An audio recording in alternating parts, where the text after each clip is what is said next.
So, it is now halfway through 2023. The Switch has been out for 6+ years, and maybe there's a chance you haven't bought one yet. There are a handful of powerhouse handhelds that rival it at the moment, but the one that should be closest to truly rivaling it is the Steam Deck. I have both consoles right here, and I go through phases where I play one more than the other. Realistically, there is room for both consoles to coexist because they really are very different and offer unique experiences. But which one should you buy if you only have the ability to purchase one? Let's break it down into 3 categories: convenience and appearance, specs and performance, and then most importantly, games. So in convenience and appearance, visually they're quite different. The Switch is sleek and slim, and you're able to attach different Joy-Cons to change up the style, or if you have third-party Joy-Cons with different grips, it completely changes the way the console feels in your hand. I personally use the Satisfy grip 99% of the time whenever I play handheld. The slim nature of it makes extended playthroughs start taking effect on your hand, making it quite uncomfortable for adults. The biggest leg up that the Switch has here is the convenience factor of already coming with a dock to play on a TV and for easy charging, something that the Steam Deck lacks in its base pricing. Now, the Steam Deck is quite bulky.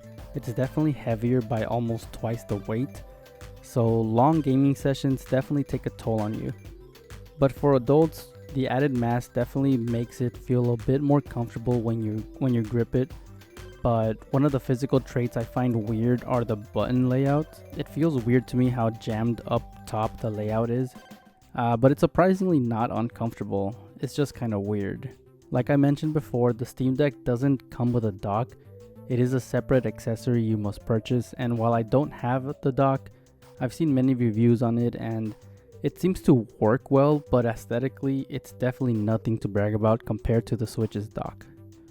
The Switch's base model screen is almost an inch smaller, coming in at 6.2 inches to the Steam Deck 7.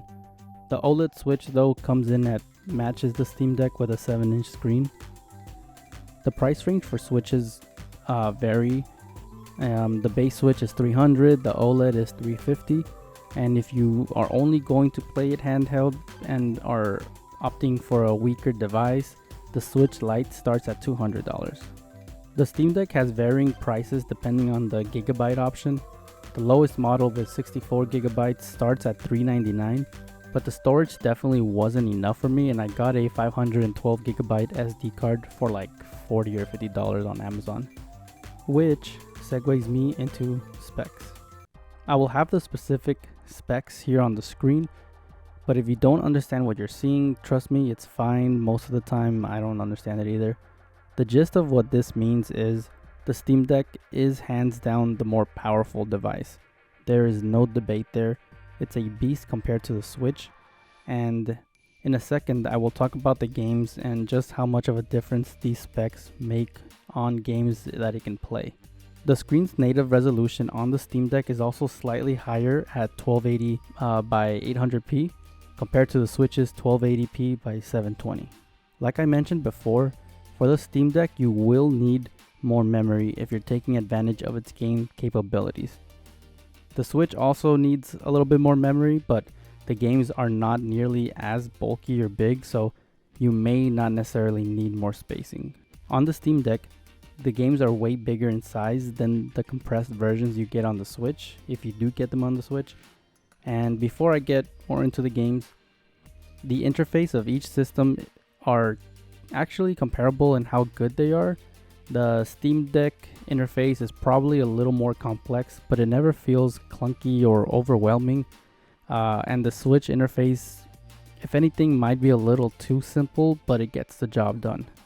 Now, arguably the most important thing to consider when choosing a console is the games.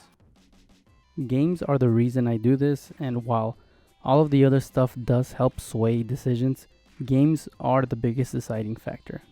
So the Switch and Nintendo in general are unmatched at first title games. Yes, a lot of them are made with kids in mind, but Nintendo has arguably the most iconic franchises of all time.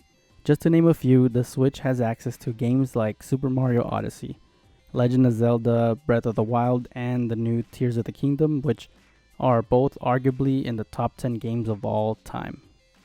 The Switch has access to a handful of Pokemon games, including the newest Scarlet and Violet. It has Kirby games, Mario Party games, the insanely successful Mario Kart 8 Deluxe, and many more. Not to mention the dozen of retro games that are available with the online subscription, game selections from the NES, Super Nintendo, Game Boy, and even Sega Genesis. The area where the Nintendo Switch takes a dip is, unfortunately, in the third-party support. A lot of third-party titles don't even make it to the Switch, and the ones that actually do normally have to be compressed to fit the system, which in turn makes a lot of those games almost unplayable. So technically, for someone who is well versed in emulation and modding, Steam Deck already is the superior device because you can play a lot of Switch games on the Steam Deck through technically illegal means. But this video is more for the people who don't want to bother with this or don't have a PC to mess with the workarounds of it all. So emulation will not play a factor in this discussion. However, the Steam Deck still has an insane library at its disposal. A lot of the Steam library is available on the Steam Deck, including big budget games like Red Dead Redemption 2, a lot of the Sony titles like Spider-Man, God of War, there's also Hogwarts, even Elden Ring. There's a cool feature that the Steam Store has where you're able to see the compatibility of a game to the Steam Deck, from unplayable on the Steam Deck to works great on the Steam Deck, and there's a middle ground that dictates a game is playable but might have weird issues, usually pertaining to the use of a keyboard. So in order to not drag this discussion too long, let's break it down one last time. Convenience and appearance probably goes to the Switch. The different variety of devices associated with the Switch library, the versatility and easy access, and the sleeker design and cheaper pricing gives the Switch the advantage here. Specs and performance. This category hands down goes to the Steam Deck. There's no debate here on which console is more powerful and offers higher FPS and resolution. Now, the games, the most important category.